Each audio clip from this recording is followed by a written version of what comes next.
Zdaj vas pa vabim, da z aplavzom na oder povabimo osrednja gosta današnjega večera, nemškega avtorja Mattiasa Göritza in njegovo izpraševalko, voditeljico današnjega večera, Jelo Krečič.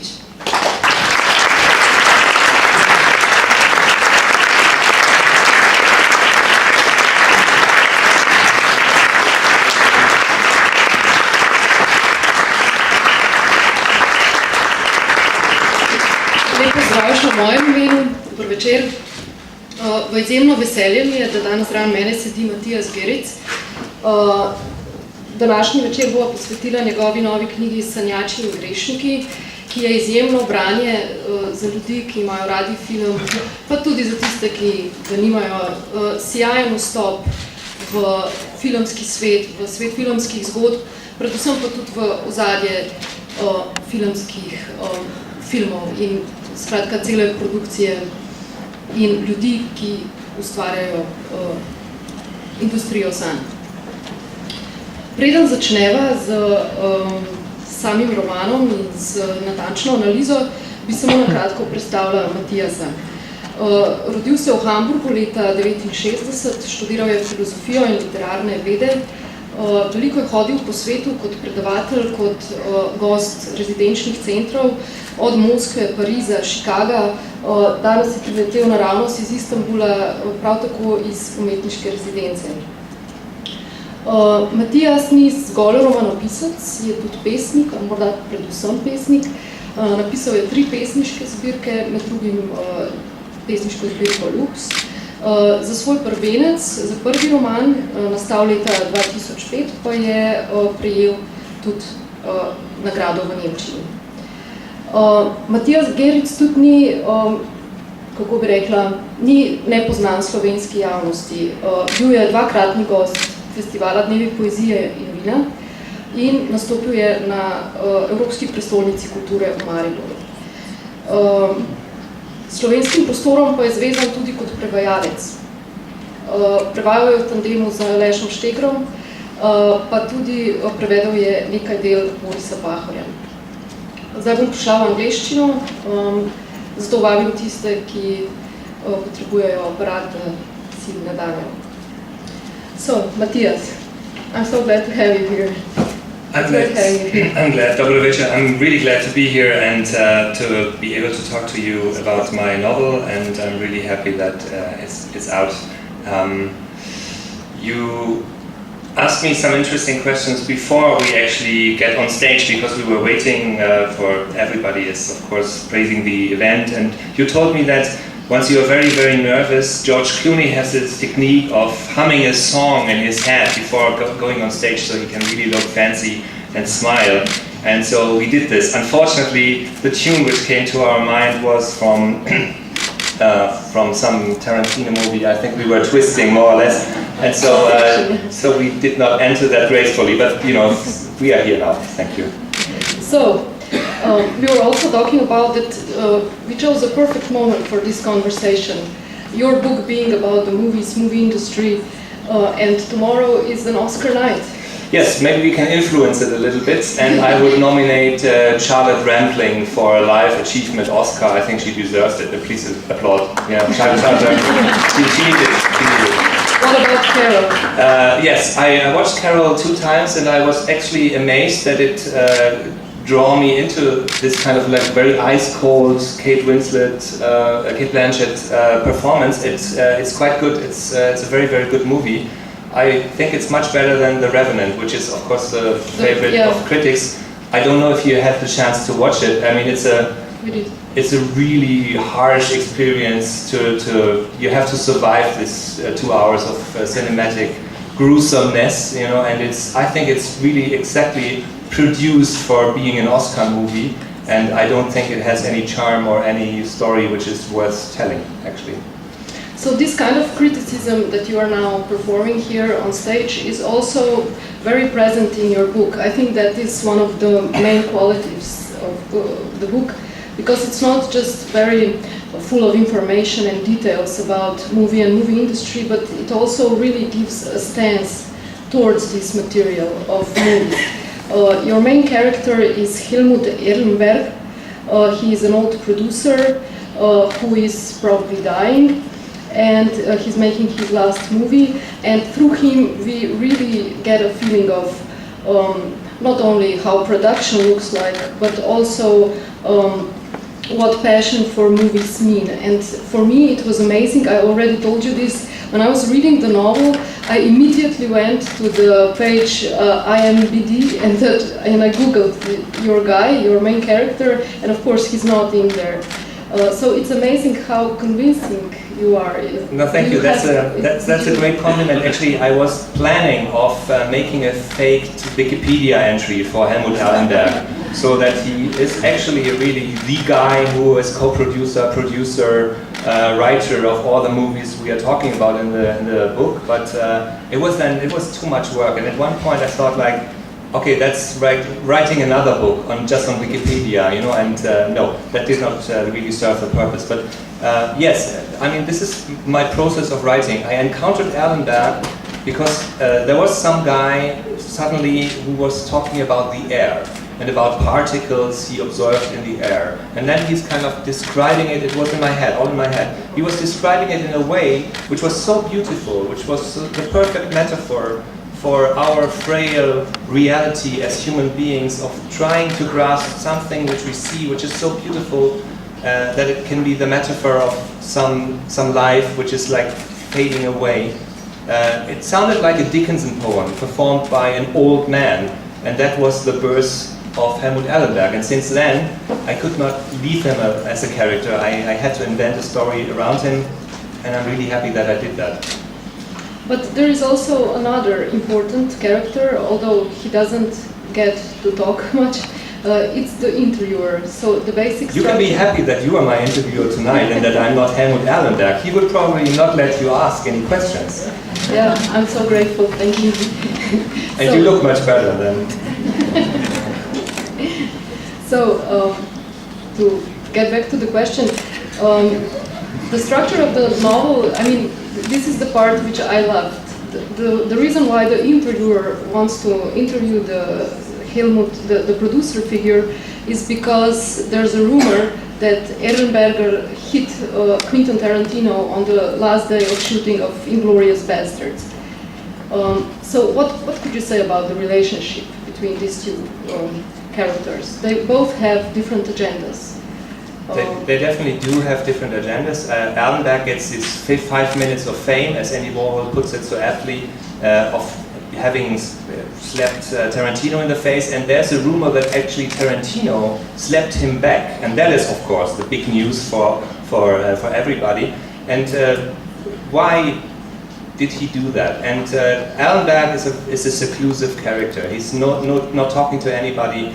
But he was the man behind the scene of Jaws, of the rise of Lucas, of all the movie makers of the 70s and the 80s. So he is an interesting figure, but this time he lets this young man come to his nearly deathbed in order to tell him stories. He's not telling him the story why he hit Tarantino. That's what we are kind of like left with in the movie. We can talk about that. I think I have a theory about it. You know, I have asked Erlenberg, my character. He's not revealing this, but I will reveal that maybe at the end of our conversation. So and I will tell you. I know that, yeah. He told me. But the interesting position is that we have a young guy who is fascinated with movies. We have an old guy who is producing movies. And to have them clashing and to have those agendas is like a political debate which they have with each other. They try, the young journalist tries to get famous by grasping this scoop.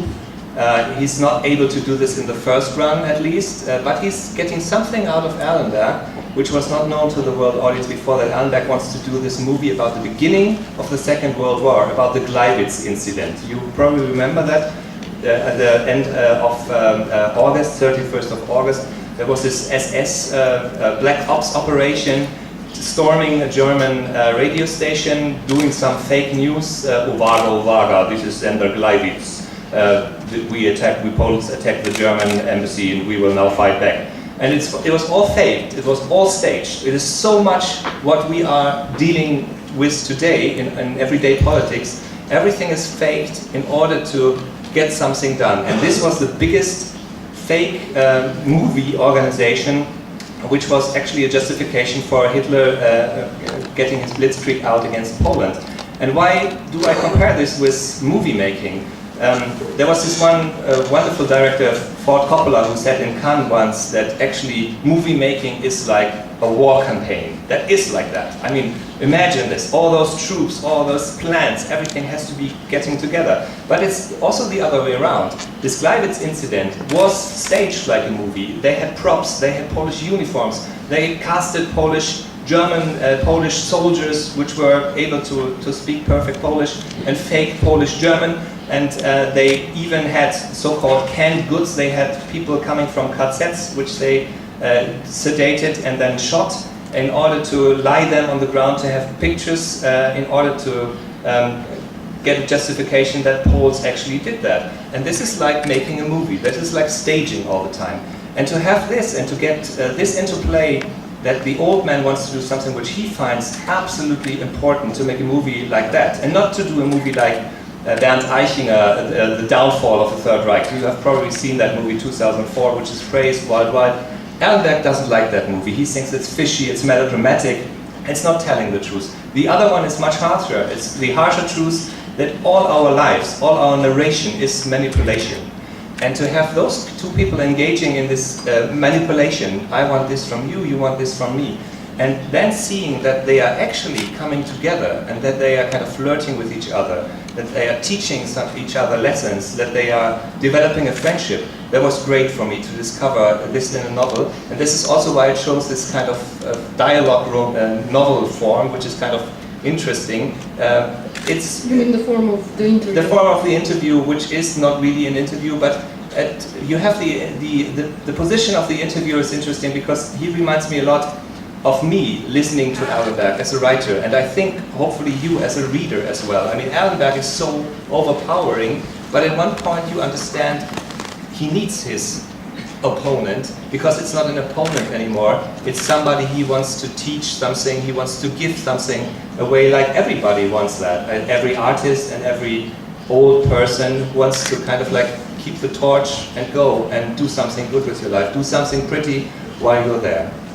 I think you touched also upon a theoretical problem, which is not very obvious in the book, but it is that you can see it. And this is what you were just saying now, that sometimes life is stranger than fiction, but on the other hand, I think you have a thesis about the production of dreams, which are movies. So the thesis being that movies are not only fiction, or fiction that can have a real impact on human lives. And I believe that 20th century was the century of the movies. It definitely was, and I think we are still in the 20th century in that regard. It's still the art form which is the most empowering and the most powerful one. Images, even our computer games are basically movies just made through different regards and with a little bit more action for the guy who's sitting there. But it kind of destroyed the moment which I cherished so much, and probably you as well. Do you remember your first time when you entered the cinema? When you were sitting in those plush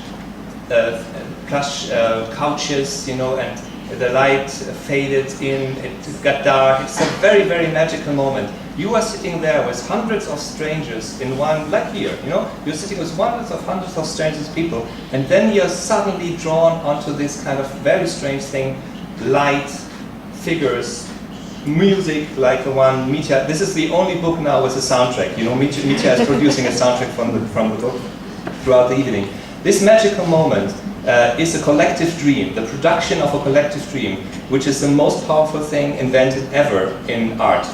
It's not the best, it's not the only one, but it's the most collective one, so to speak. And this is interesting because it could have and it had the most impact on also us as society, as human beings. The movie industry took over our dreams. We have to take it back, and we can do it in both ways. We can make better movies, and as a society we can be more clear in discussing movies. So I want to go back to the Gleiwitz project, which is one of the main points in the book. But before that, I would suggest that Mitja plays a song he dedicated to the main character, to Mr. Ehrenberg. So from James Bond to Godfather. Godfather, Godfather. We had the whole span actually of characters in the book. Ehrenberg is definitely a godfather of movie production. And the movie he's producing, or wants to produce, Gleiwitz, deals with this one guy. He is the evil guy, Alfred Naujoks, who was the head of the SS Sturmtruppen, who was staging this incident, who was actually, in the eyes of Ehrenberg, he is the James Bond of Hitler, of the Nazi Empire, which is true to some event. He's even famous for smuggling in false 20-pound notes into Great Britain in order to bring down the empire's sterling money, and he was nearly successful. So there's a lot of truth to that. But the interesting part of Ehrenberg is that he is not only interested in this movie as a piece of enlightenment, as his last testament, as his kind of like revolution of aesthetics, but he is drawn to this on a personal level because his father was a propaganda movie filmer during the Second World War. He lost an eye, he was in Russian custody, and then he was re-educated and learned with Eisenstein what movie making also is about. It's montage. The montage, the cut, that is like the heart of the movie. And Ehrenberg wants to revisit his father as well, and his mother who died during the war, and whoever has parents or relatives which lost relatives during the Second World War, you know how deep that runs, how deep that even runs into us, into our generation, through the stories our parents told us or our grandparents told us. And even if they did not tell us those stories, psychologically it's still present. This is our predominant trauma in Europe, is the Second World War and the Holocaust. And Ehrenberg definitely wants to find a way to not redeem this, but to really address this on a personal level, on a level of art making. It's, for me, I find it very important that Ehrenberg's project is Gleiwitz project, so the beginning of Second World War, because Second World War had a great impact on movies also. One of the impacts was definitely that a lot of German Jews, Jew filmmakers from Fritz Lang to also cameramen went to America, so they were immigrants who actually made Hollywood. If you look at the people who made this industry work, it's German immigrants, right? Yeah, and especially German Jews or Polish and Hungarian Jews. All the studio bosses are immigrants. So yes, it's an immigrant society, and Hollywood seemed to have been the perfect place. And maybe there is this relationship between movie making and trauma, which is also interesting, because an immigrant is always somebody who leaves something behind. Not most of the time, not for the reason that he just dreams of a better life. He also dreams of a better life, but also out of sheer necessity of, I can't live here anymore, I have to go.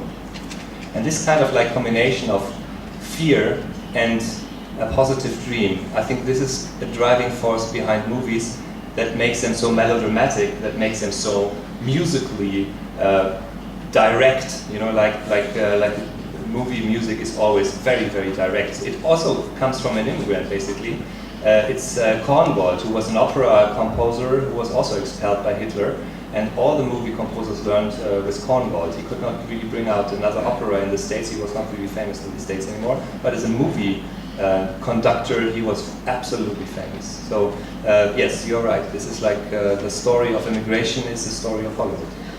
No, I remembered, this fact because of the current situation, also what all the speakers before talked about, the fear and phobia that we are now experiencing or watching on the streets.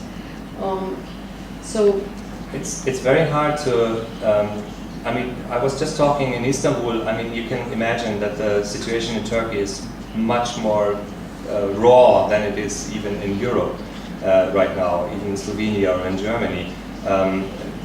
there's really violence on the street. And the interesting part is that movie makers are really interested in collecting the material which the refugees produce themselves, because many of them have handies, portable phones, and they are making diaries, video diaries on their ways from Afghanistan, from Syria to Europe, and that is an interesting collective kind of movie. The difference between this and real movie making is, of course, what kind of story can this kind of like collage tell us? There might be a movie maker in the future who tells us a story of refugees in a way where we can also understand them, where we also can deal with that and also deal with the situation, with the fears of the people in our countries. And of course, I mean, as Europeans, we are now completely, I'm sorry, we are fucked up. I mean, we are fucking ourselves up. We are losing our enlightenment standards, and if we lose that, we lose everything, and that is really, really sorry. And Allenberg would hate that. He would really hate that. He would be here, and he would be more enraged than me, like me or you. Mm. And the movie industry itself was always on a more. It's almost like it recognized that it is based on the immigrant power and openness towards geniuses that come from everywhere, right? I mean, that is definitely true. Also, the biggest Hollywood stars, or even the UFA stars, were never, not only Germans or whatever. I mean, that was like, it was a very international industry from the very beginning. But the real question is always, what is good art? And is art basically good if it's morally apt, or is it? Can it also be perverse in many ways? And that question is interesting to answer or to pose, because Inglourious Basterds, Tarantino, you have probably seen that movie. As a movie, it's really interesting. It really plays with a lot of references to movie making, to movie history. It's very staged. It's completely perverse. I mean, Christoph Waltz is the most perverted actor ever, and he made a claim. Fassbender also has a wonderful performance there, but I think what is so perverted about the whole thing is that it's not convincing in the sense of how it introduces violence and this kind of solution of burning Hitler in a Parisian cinema, having a black film helper in the back, blah blah. So it's at one point it's not really decided. It's politically absolutely correct and it's completely incorrect on the other side. And this kind of like biased thing is what Allenberg probably does not like about Inglourious Basterds. And Tarantino did this more precise in other movies, I would say. And he recently gave an interview about why are your movies so violent. Of course, it's a reaction to the violence we are facing today, and we have to face this kind of violence, and we have to find a way of dealing with that.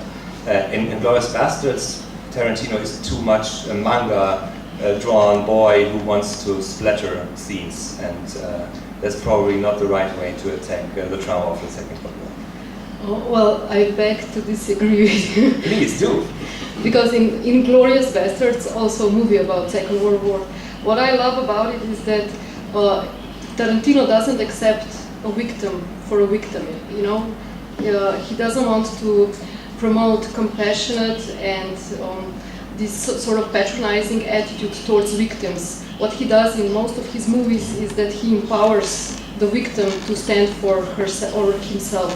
So I think that is a very important message. I agree, Tarantino brings. but that is a traditional form of revenge movies just from the beginning. And I would just say, I was interested in what might Allenberg say, so I'm kind of like, I like Tarantino. I try to find a way of to answer this question of why did he slap him, and he probably did slap him because he thinks that burning a cinema down in a time where our cinemas are under complete attack, and giving that as the possibility of getting rid of Hitler is kind of like fishy. I think he would not like that. So the real crime is the burning of the cinema. The burning of the cinema and not the burning of Hitler. Yeah.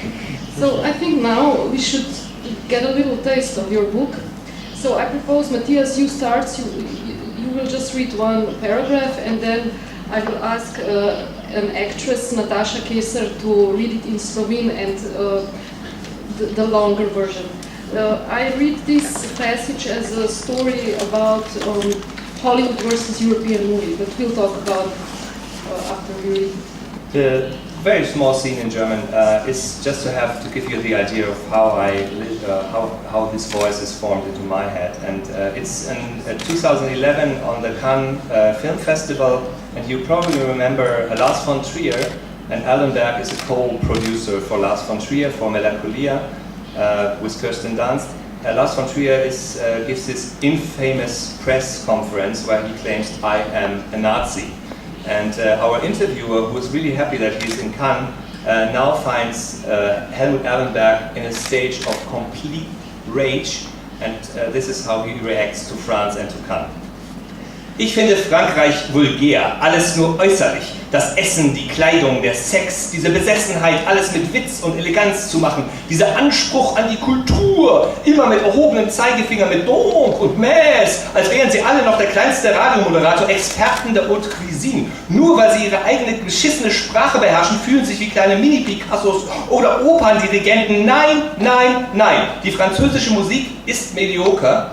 Die Küche von der Grundlage her italienisch, durch das dauernde Verfeinern kein Deut besser geworden. Und der Film stagniert. Die ganze Zeit Pseudoromanzen, Historienklamauk oder François Ozon. Okay, den lasse ich gelten, der kann was, ja. Aber mein Gott, diese Sprache, auf deren Schönheit sie sich so viel einbilden, das ist doch selbst Portugiesisch noch schöner mit seinen Maisch und Lingas. Die klingen doch wie alle, als hätte sie ein Frosch gefickt, als hätten sie Lollistiele im Arsch und wagten es nur nicht, sich in aller Öffentlichkeit zu kratzen. Und diese Arroganz, ja, wedeln mit den Fingern und schürzen die Lippen, wie die letzten Großkopferten, als würden sie Kultur schlürfen, wie ihre ewigen Austern. Corps kenne ich, und das ist auch schon so alt und nuttig. Ach, verstehen Sie, ich will doch nur noch weg von hier, es widert mich an. Nein, Sie nicht, Sie bleiben hier. So this passage addresses European cinema. It addresses the Cannes Festival and also the French people and their ways. So, as I said, I would like to ask you, how do you see the difference between, I don't know, Hollywood model and European movie model? These are two approaches to movie making, and I'm not completely sure how, what is Erlenberg's or your stance on that? Well, Erlenberg's position is, I mean, he's like everybody. If he invested millions of money in this Lars von Trier campaign for Melancholia, and Lars von Trier comes to the Cannes Film Festival, which was always hailing Lars von Trier, that's true, and then just makes a comment which kind of like trashes the movie from the beginning. So he will probably lose a lot of money. So that his kind of state of mind towards European cinema, towards Lars von Trier, towards Denmark and towards France is not the best. I think that's not surprising. And I don't think it's an aesthetical... Erlenberg is interesting because he is co-financing Hollywood movies. He wants to do a German, Polish, French, Italian, Hollywood-based movie with Ridley Scott as a director, with Nicole Kidman as the main star and co-financer, and then some hot Polish young actor, not named in the novel, but he exists, he's really good. And so he is kind of like polymorph perverse, and you need to be that as a movie maker or as a producer because they have to be flexible. You probably know that the story of movies never made, or nearly not made in the way they were conceived at the beginning, is much bigger than the ones we know. I mean, and this is really interesting to research that, you know, like David Lynch, Dune, this infamous, wonderful movie which David Lynch did, was tried with, for years by many other directors, Jodorowsky, you know, a British director before that, and always failures, and it's still, you know, people are trying to make movies which are in Hollywood as scripts there for probably since the 30s or the 40s, and they never really get done. Erlenberg, I think, is obsessed of combining a European way of movie making with avant-garde technique, because he's also talking about René and all those L'année dernière à Marienbad. So he is actually obsessed with very, very good formal French cinema. And later on we understand that he actually likes Provence and he actually likes French people, you know, but not now. And he wants to do it in a Hollywood way, which means with more money, and which a broader narrative strategy. And I think he likes, and the narrative strategy, I think this is a Hollywood thing. This comes from the beginning of movie making. D.W. Griffiths was the inventor of the narrative movie, and he is the most critical figure. I don't know if you ever watched the Griffiths movie, Birth of a Nation. Horrible intolerance, horrible movies. But aesthetically, those are the beginning of narrative cinema, of Hollywood cinema. And he was the inventor of this key figure of the producer and the key figure of the director. And Alan Berg knows that he's in this tradition, and he wants to carry on that flame as well. But again, make a movie which will earn probably hundreds of millions of euros and also change the world. Good luck, man.